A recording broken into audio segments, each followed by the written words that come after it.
Kita berikan caleg yang ada di DKI Jakarta. Sudah kita putuskan, kita berikan 3 tugas. Apa itu? Tugas utama adalah mereka menangkan partai. Tugas kedua memenangkan Ganjar. Tugas yang ketiga memenangkan dirinya. Oke. Kan begitu. Mendahulukan Sebab kalau dia kepentingan partai baru mendahulukan, dirinya. betul. Sebab kalau dia mendahulukan dirinya, Bang, mohon maaf, dia dapat 20.000. Kalau partainya tidak ada tambahan suara, maka 30.000 tadi tidak akan menjadi kursi. Oke. Berarti tidak ada keretakan walaupun sebelumnya ada isu-isu bahwa di PDIP ada perpecahan sedikit terkait dengan katakanlah antara Puan dengan Ganjar gitu. Ini solid ya? Benar-benar solid ya? Sangat solid. Abang bisa dilihat, apakah selama penetapan Ganjar sebagai calon presiden kegaduhan terjadi di mana-mana? Nggak ada satupun. Karena itu justru itu perekat kita, perekat kita. Selamat sore. Assalamualaikum warahmatullahi wabarakatuh. Salam sejahtera untuk kita. Om Swastiastu, Namo Buddhaya, salam kebajikan. Pemirsa Warta Kota dan Tribuners dimanapun Anda berada, sore ini kita bincang-bincang kembali terkait dengan politik. Jangan bosan ya, ini memang tahun politik ya. Sebentar lagi 14 Februari bertepatan dengan Valentine's Day, kita akan memasuki tahapan pesta demokrasi, pemilu serentak, yakni pemilihan presiden dan pemilihan legislatif ya. Di tempat kami, di studio kami, Studio Warta Kota dan Tribun Network di Palmerah, kita sudah hadir tamu kehormatan, anggota dewan yang terhormat, yakni dari partainya dulu saya sebut, beliau adalah Sekretaris Dewan Perwakilan Daerah PDI Perjuangan DKI Jakarta, dan saat ini duduk di DPRD DKI Jakarta dan menjabat sebagai Ketua Fraksi PDIP di DPRD DKI Jakarta dengan 25 kursi. Beliau adalah Pak Gembong Warsono. Terima kasih. Selamat siang Pak Gembong, salam Siang. sehat. Alhamdulillah sehat. Sehat ya, sehat ya. Sehat itu perlu dan sangat perlu, bahkan apalagi kita baru melewati pandemi ya. Betul. Ini kita masa-masa bebas. Pak Gembong, kita hendak berbincang tentang situasi politik. Ya. Partai-partai politik sudah mulai menyebut beberapa calon presiden. 3 yang muncul adalah, yang pertama dari Nasdem berkoalisi dengan PKS dan Demokrat, Anies Baswedan. Betul. Kemudian Gerindra dengan PKB, Pak Prabowo.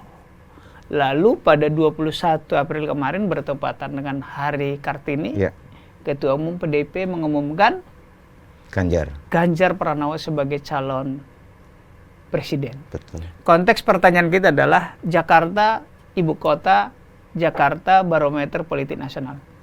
Bagaimana Mas Gembong melihat 3 calon ini dulu? Kita mulai dari situ. Untuk Jakarta? Untuk Jakarta tentu. Ya.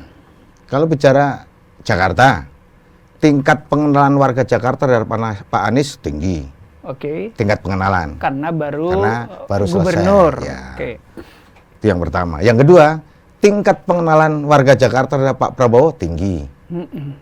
Karena beliau sudah berapa kali mencalonkan diri sebagai calon presiden. Iya, 2 kali calon presiden, sekali cawapres. Ya. Artinya tingkat pengenalan warga Jakarta terhadap 2 sosok itu sudah sangat tinggi. Bahkan menurut saya mendekati angka 100%. Gitu loh. Artinya kalau ketemu orang dikenal ya. Betul. Tapi bagaimana dengan Ganjar Pranowo? Tingkat pengenalan warga Jakarta terhadap sosok Ganjar Pranowo masih rendah. Masih tingkat rendah? Pengenalan? Iya. Tugas kami untuk menaikkan tingkat pengenalan warga Jakarta terhadap Ganjar. Tapi saya optimis justru dengan tingkat pengenalan yang masih rendah itu, maka harapan kita ke depan ketika pengenalan kita naikkan, secara otomatis akan menaikkan elektabilitasnya. Itu yang kita dorong ke sana. Gitu. Pengenalan rendah berarti elektabilitas juga rendah. Ya, kan, ya? Itu konsekuensinya. Iya. Berarti tugas dari PDIP DKI adalah mengenalkan Ganjar Pranowo ke masyarakat di Jakarta, tengah-tengah masyarakat Jakarta, juga meningkatkan elektabilitasnya. Maka tahapannya bagaimana? pasca Ibu Mega menetapkan Ganjar sebagai calon presiden, maka seluruh mesin partai kita siapkan dan seluruh anggota DPRD kita turunkan untuk menyapa rakyat Jakarta, kemudian menyampaikan bahwa PDI Perjuangan sudah menetapkan calon presiden yaitu Ganjar Pranowo. Ini segera kita lakukan bersama-sama baik partai maupun DPRD, sehingga harapan kita dengan waktu 1-2 bulan ke depan mudah-mudahan kenaikan pengenalan warga Jakarta terhadap Ganjar semakin tinggi. Gitu, Mas. Mas Gembong, menarik pengakuan yang jujur bahwa Mas Ganjar, keterkenalan atau pengenalan masyarakat terhadap Mas Ganjar dibandingkan dua calon yang lain masih rendah gitu. Tadi sudah disebut beberapa upaya. Bisakah dielaborasi lebih detail apa yang dilakukan oleh PDIP DKI Jakarta agar Mas Ganjar ini lebih dikenali mengalahkan tadi, atau katakanlah mengimbangi Pak Anies yang mantan gubernur DKI? Kita punya mesin partai sampai tingkat RW. Mesin partai kita sampai tingkat RW.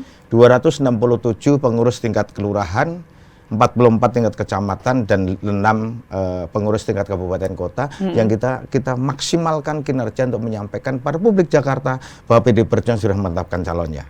Ditambah dengan mesin yang tidak kalah penting, yaitu mesin satu mesin berikutnya, yaitu yang ada di legislatif. Karena PDI Perjuangan di DPRD saja 25 ya. Betul. PDI Perjuangan itu mengenal 3 pilar kan. Pilar pertama adalah mesin partai, yaitu struktural partai. Pilar kedua adalah legislatif, dan pilar ketiga eksekutif. Di Jakarta kita tidak punya eksekutif, kita punya legislatif. Ya, punya legislatif ini kita maksimalkan untuk bisa dongkrak ke tingkat pengenalan warga Jakarta terhadap Ganjar menjadi lebih baik. Tidak punya legislatif karena pada pemilu 2017 eksekutif karena pemilu 17 kalah ya. Betul. Tadi disebut sampai di level RW kelurahan. Apa yang real akan dilakukan di kelurahan? Apa yang dilakukan kader misalnya? Banyak hal. Diskusi kecil-kecilan, obrolan-obrolan di warung-warung dengan sesama warga masyarakat untuk menyampaikan kepada publik Jakarta tentang Ganjar. Jadi pola yang kita bangun sekarang adalah pola formal maupun informal. Nah ini alhamdulillah ini kayaknya mengena. Setelah kita evaluasi beberapa minggu ini relatif lebih kena. Kenapa lebih kena? Ya memang obrolan-obrolan santai ini akan jauh lebih bermakna di tengah-tengah masyarakat. Dan ini kita sebar, mesin-mesin partai ini kita sebar, teman-teman pengurus legislatif kita sebar untuk bisa berbaur dengan masyarakat. Kalau bahasa Ibu kan turun untuk menyapa masyarakat. Dan instruksi itu langsung kita terjemahkan dalam bentuk-bentuk kegiatan di tengah-tengah masyarakat. Seperti itu, Bang. Mas Gembong, minggu kemarin kan Mas Ganjar ke Jakarta dan jogging di GBK. Apakah itu satu bentuk dari Mas Ganjar dulu juga menyadari bahwa di Jakarta belum begitu terkenal? Apakah itu salah satu pendekatan yang dilakukan? Kalau itu kita nggak ngerti. Artinya itu bukan kegiatan program DKI ya, bukan kegiatan dari partai ya. Jadi bukan kegiatan dari DKI. Jadi kita nggak tahu persis soal itu. Tapi apapun yang dilakukan ya dalam konteks menyapa warga, saya kira positif aja. Gitu.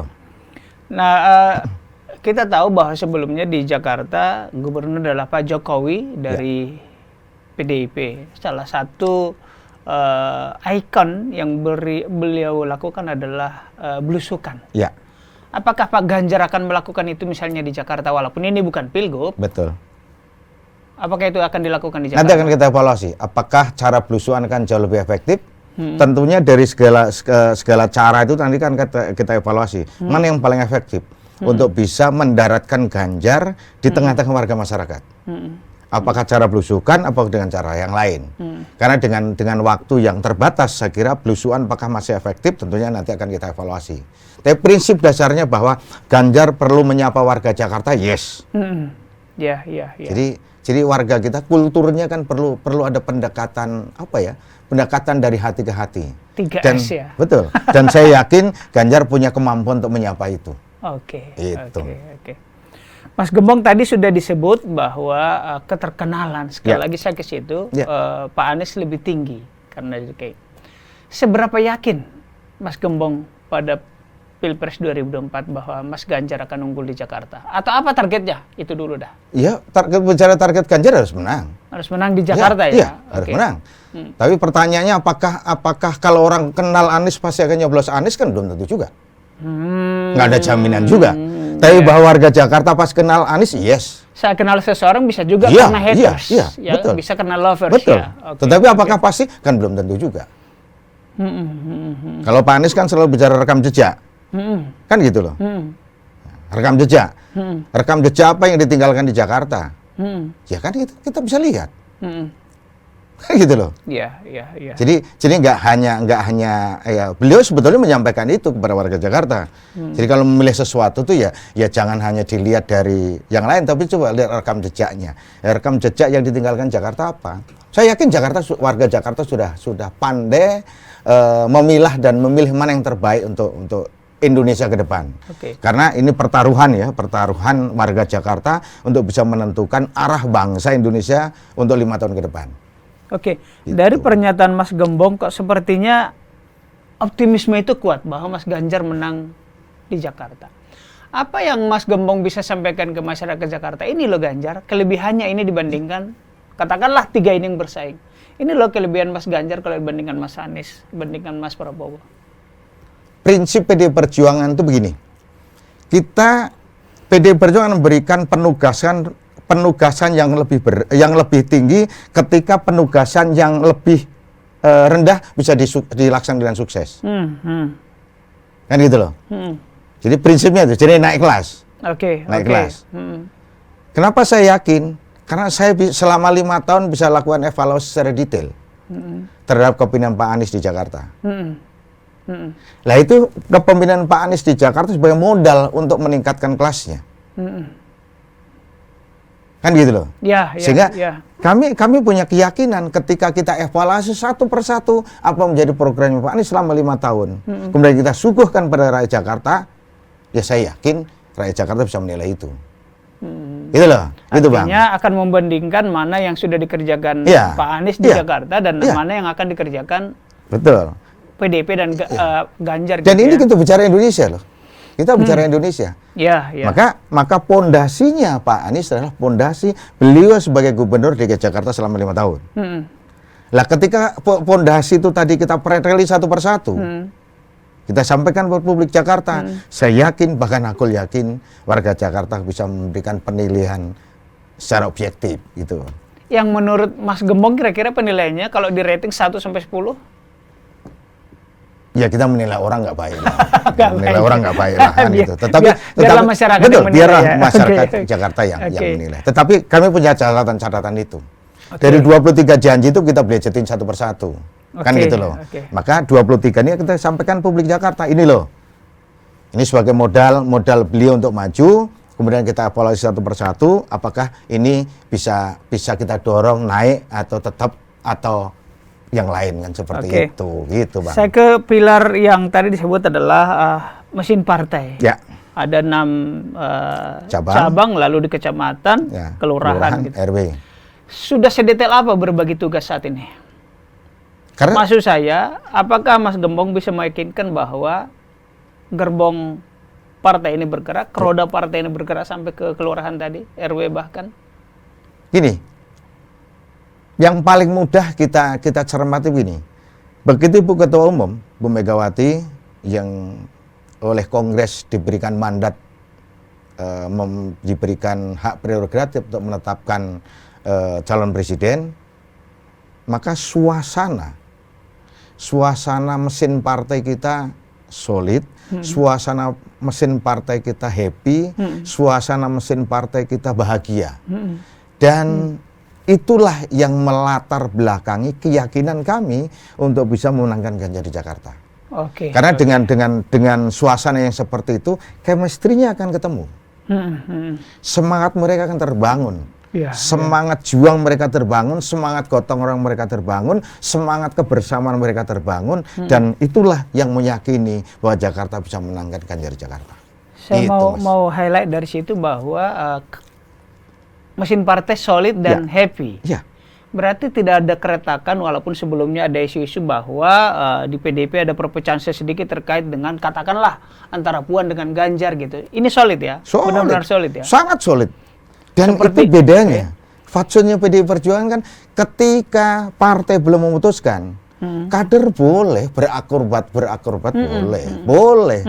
Tetapi ketika Bu Mega yang kita berikan mandat, yang diberikan tugas oleh Kongres, diberikan hak prerogatif sudah menetapkan, maka satu kata, mengikuti apa yang sudah diputuskan oleh Ketua Umum. Oke. Tegak lurus. Sehingga tidak ada keraguan, tidak ada keraguan. Maka bisa dilihat. Abang bisa dilihat apakah selama penetapan Ganjar sebagai calon presiden kegaduhan terjadi di mana-mana? Nggak ada satupun. Karena itu justru itu perekat kita. Itu. Alhamdulillah dengan semangat yang seperti itu, maka saya punya keyakinan, bahkan Hakul yakin kita bisa menangi pertarungan Jakarta ini. Di Jakarta ya, yakin gitu. ya. Oke. Kalau dengan Anies tadi Hakul yakin, kalau dengan Prabowo nggak ada kendala juga yang berarti? Enggak. Kalau tiga ini juga enggak. Ya, kita sepanjang kita bangun pertarungan fair, kita adu gagasan, kita adu program, sepanjang itu kita kedepankan, ya. Oke. Saya punya keyakinan, Bang, gitu loh. Ya. Mudah-mudahan pengalaman yang kurang pas di Jakarta, ya sudahlah kita akhiri. Itu aja. Baik. Jadi kita ke depan menatap bangsa Indonesia ke depan supaya lebih baik, maka cara-cara yang kurang pas yang kemarin pernah kita lewati, ya cukup yang pertama dan terakhir aja lah. Itu aja. Tadi pilar partai, sekarang pilar legislatif. Ada 25 calon. Ya. Apakah 25 anggota yang sudah duduk di DPRD DKI Jakarta? Peran dan fungsi apa yang mereka bisa lakukan? Mereka memiliki konstituen yang kuat dan mereka kembali. Jadi dari kebun sirih mereka kembali menyapa masyarakat, menyapa pemilihnya, mendengarkan, kemudian melanjutkan apa yang menjadi keluhan mereka. Dan inilah ruang-ruang yang baik yang dimiliki oleh anggota Dewan sebanyak 25 orang itu untuk menyapa warga masyarakat. Karena partai sudah memutuskan, maka tugas kami segera bergegas menyampaikan kepada publik Jakarta. Melalui siapa? Melalui konstituen kita masing-masing. Kan gitu loh. Melalui konstituen kita masing-masing. Dan ini 25 itu alhamdulillah 25-nya juga guyup rukun bersama-sama. Kan gitu loh. Karena kekuatan kita hanya di situ. Sama kebersamaan dan gotong royong. Istilah dulu nggak ada yang balelo ya. Nggak ada. Nggak ada 4 partai ya. Alhamdulillah. Ya? Solid kuat. Solid ya. Kuat ya. Itu. Andai, kita kan perlu juga merencanakan yang terbaik, tetapi harus siap kondisi terburuk kan. Andai ada yang malas-malasan, yang balelo, apa sanksinya buat mereka? Partai punya mekanisme.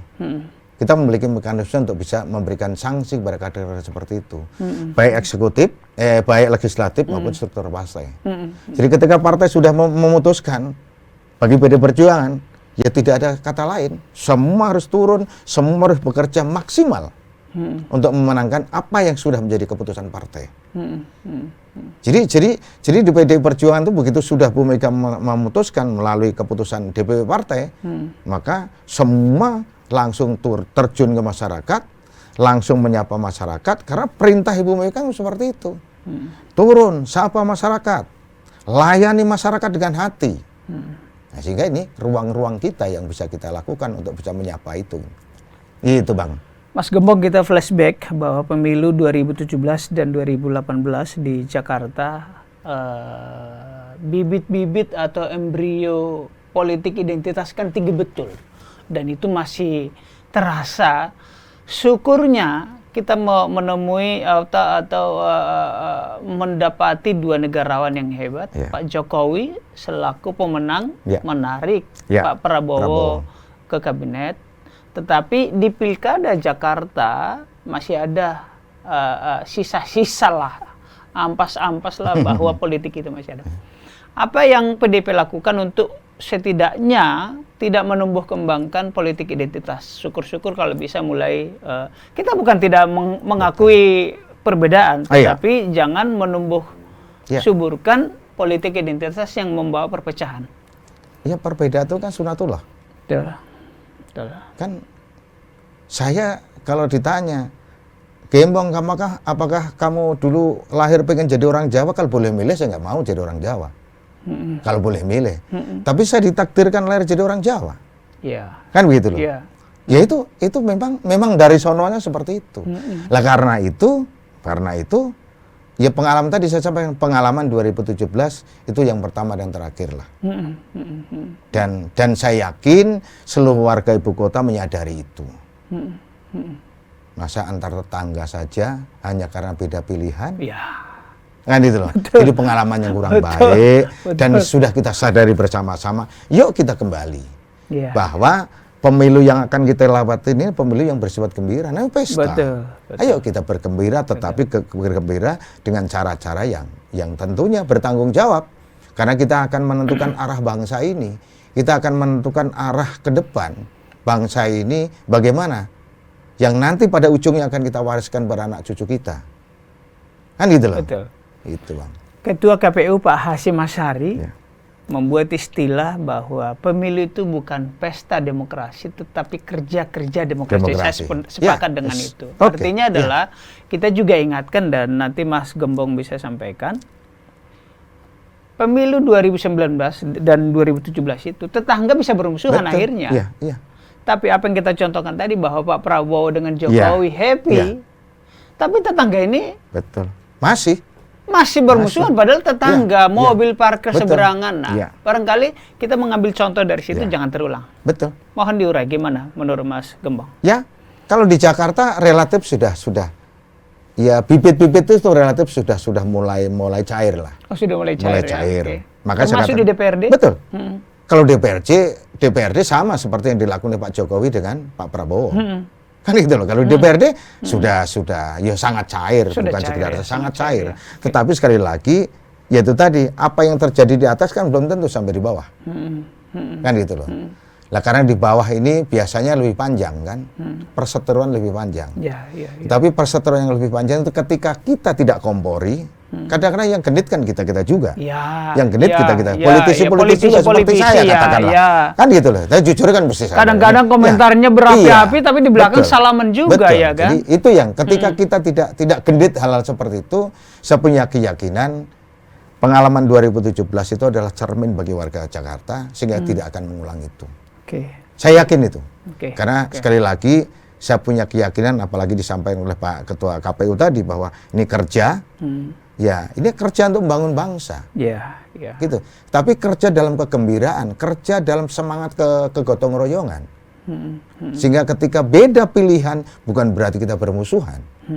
Kan gitu loh. Bukan berarti kita bermusuhan. Itu hak yang kita miliki.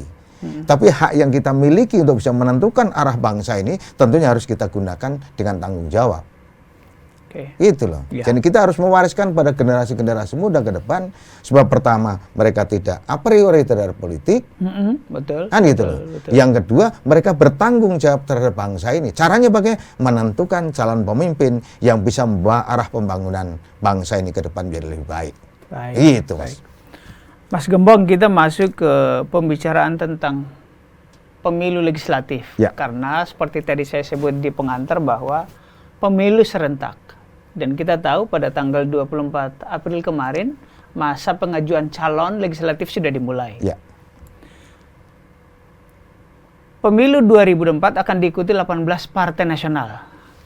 Ada lagi yang partai lokal di Aceh gitu. Ini artinya persaingan untuk memperebutkan electoral threshold 4% masih kan ya. Apa saja yang dilakukan oleh Mas Gembong dan kawan-kawan setidaknya perolehan 25% tercapai atau bahkan terlampaui? Ya kalau bicara pemenangan partai, yang pertama ya mesin partai. Karena alat utama pemenangan partai adalah mesin partai. Alat utama. Tapi apakah hanya alat utama toh? Tidak. Karena kita punya alat-alat berikutnya. partai memiliki alat kelengkapan partai, ada yang badan, ada kan gitu loh.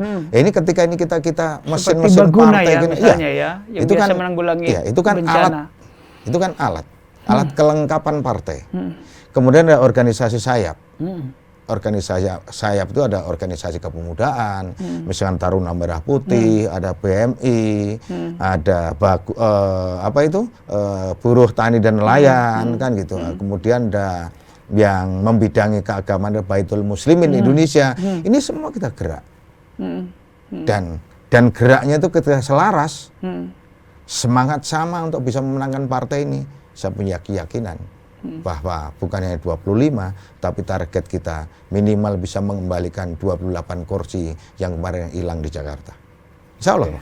Gitu. Tahun kemarin Gubernur Jakarta masih Pak Jarot, yang notabene pengurus DPP PDI. Sekarang kan bukan. Ini PJ, tapi sebelumnya dari partai lawan. Apakah masih memasang target 28, lebih tinggi atau lebih rendah dari itu? Atau sekarang 25? Kalau target maksimal kita 33 kursi. Apa ukurannya menentukan 33 kursi? Ada 3 target utama yang kita canangkan di Jakarta. Target minimal kita adalah 28 kursi, mengambil 3 kursi yang kemarin hilang. Oh, pemilu 2014. Oke. Jadi kembali ke angka 20. Itu target minimal. Target rasional kita 30 kursi. Oh. Iya, target rasional. Target maksimal kita adalah 33 kursi. Ada hitung-hitungannya. Daerah mana yang bisa kita maksimalkan, daerah mana yang bisa yang sudah mentok. Kita ada hitung-hitungannya. Sehingga target maksimal 33 kursi ini, insya Allah ketika semua elemen kita bisa bekerja bersama-sama, maka 33 bisa kita capai. Dari 3 target tadi semua di atas perolehan 2019 di atas perolehan lebih 2019. tinggi ya? Iya, itu. Itu. Tentunya untuk bisa memenangkan itu kan nggak hanya satu elemen toh. Ada elemen berikutnya adalah daftar caleg yang sudah ditetapkan oleh partai juga punya peran dan kontribusi untuk bisa menambah suara itu. Kan gitu loh. Sehingga harapan kita 106 calon anggota DPRD yang sudah ditetapkan oleh DPW partai dicalonkan ke KPU, mudah-mudahan secara mereka juga maksimal juga untuk bekerja memenangkan. Karena caleg itu kita berikan 3 tugas. Kita berikan caleg yang ada di DKI Jakarta, sudah kita putuskan, kita berikan 3 tugas. Apa itu? Tugas utama adalah mereka menangkan partai. Mau menangkan partai, partai. Bukan menangkan dirinya dulu, tapi tugas utama adalah menangkan partai. Berarti agak-agak mengarah seperti kebijakan partai ke tertutup dong ya? Tugas kita menangkan partai. Tugas kedua menangkan Ganjar. Tugas yang ketiga memenangkan dirinya. Kan begitu. Sebab kalau dia mendahulukan, betul. Sebab kalau dia mendahulukan dirinya, Bang, mohon maaf, dia dapat 20.000. Kalau partainya tidak ada tambahan suara, maka 30.000 tadi tidak akan menjadi kursi. Kan begitu. Maka ketika dia mendahulukan, memenangkan partainya suara banyak, maka dia dapat 20.000, maka dia akan jadi kursi untuk mereka. Itu. Berarti caleg-caleg ini yang 106 tadi akan berkampanye dulu untuk partai, untuk Ganjar, baru untuk dirinya. Itu. Maka bahasa saya ketika bicara teman-teman, ya ketika partai ini sudah menang, urusan siapa yang jadi tergantung amal dan perbuatannya. Gitu. Mas Gembong, terkait caleg, partai-partai lain kan ada menggunakan pendekatan mencari orang influencer, orang-orang yang terkenal, seperti artis, atau tokoh, atau politisi, atau pejabat publik. Bagaimana dengan PDIP? Kombinasi itu ada. Di PD Perjuangan ada. Ada juga ya? Ada juga. Tetapi perlu dipahami bahwa PD Perjuangan antriannya kan panjang. Artinya antrian panjang itu begini. Banyak kader-kader yang sudah mengabdi puluhan tahun di partai ini. Kan itu perlu kita perhatikan itu juga. Diperhatikan perlu oleh kita pengurus akomodir, ya. Kan tidak ujuk-ujuk karena dia artis terkenal atau banyak duit, enggak betul, ya? Betul, ya?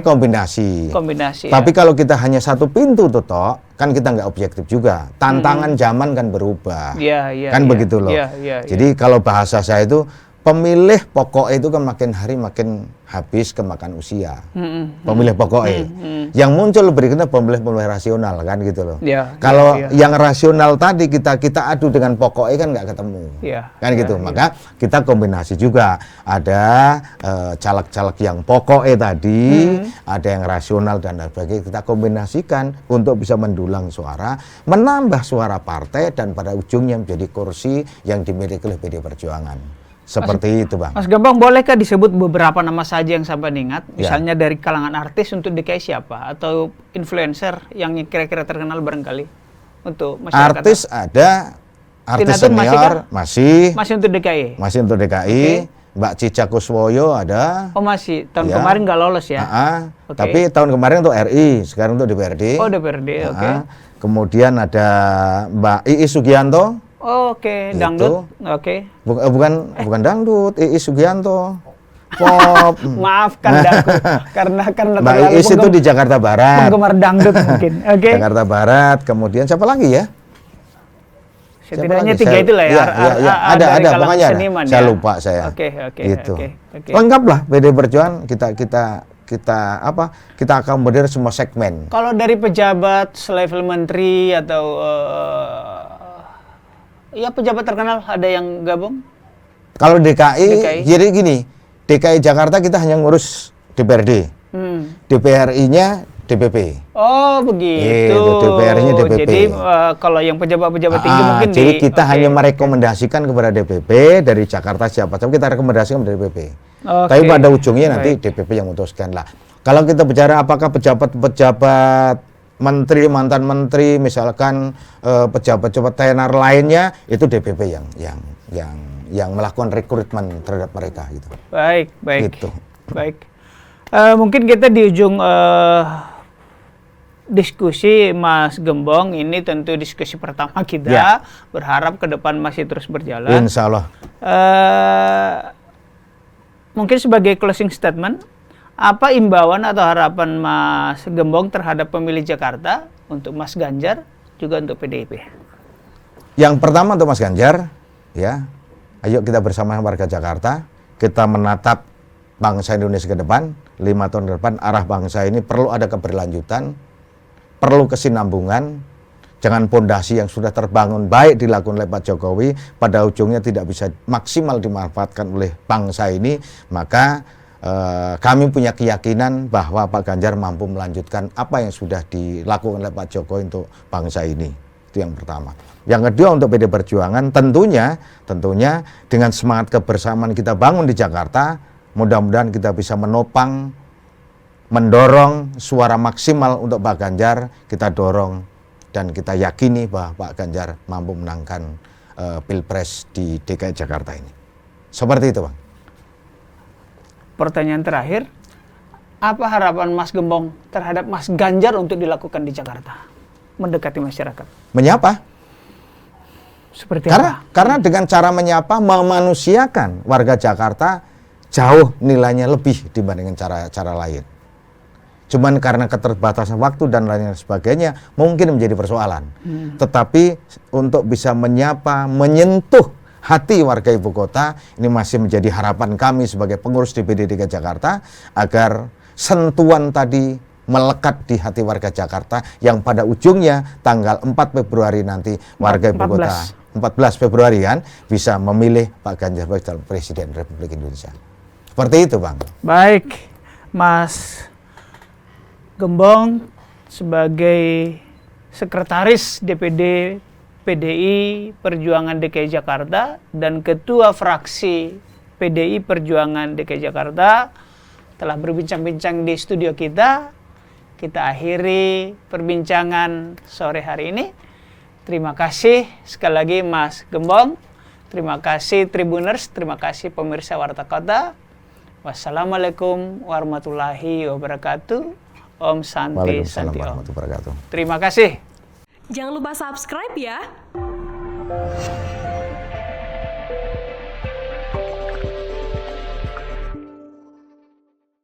Jangan lupa subscribe ya.